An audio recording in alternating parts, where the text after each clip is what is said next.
My name is Brian Lobel, and I'm a performer, teacher, and I'm the co-book writer for A Pacifist's Guide to the War on Cancer. I think the part of A Pacifist's Guide that is my fault is the fact that there is not going to be a happy ending or a sad ending or any ending that we can think of.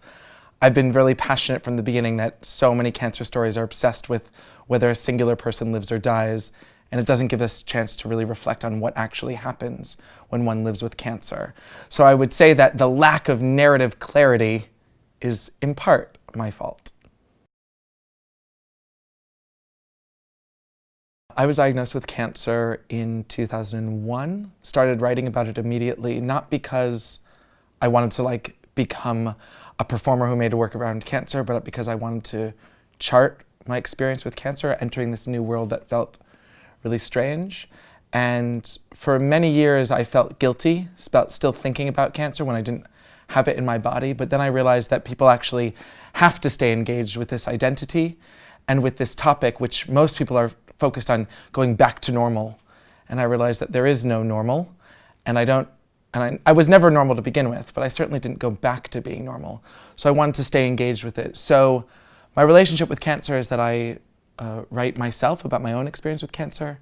I facilitate other people's writing with cancer, and I often serve as kind of an expert outside eye with people who want to create work about cancer.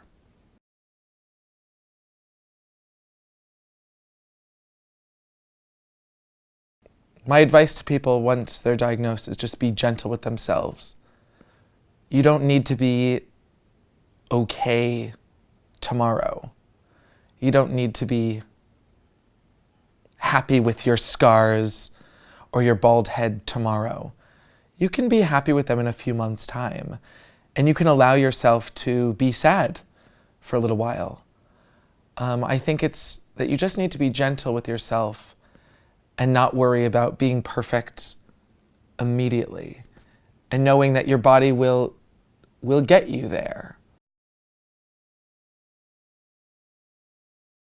The worst advice wasn't advice as such. It was an action, which was that everyone gave me a copy of Lance Armstrong's autobiography, which in 2001, when I was sick with cancer, was in the middle of he just won his 4th Tour de France when I had a very similar cancer to him, was treated at the same exact facility as him, and everyone thought that he would be a great role model for me.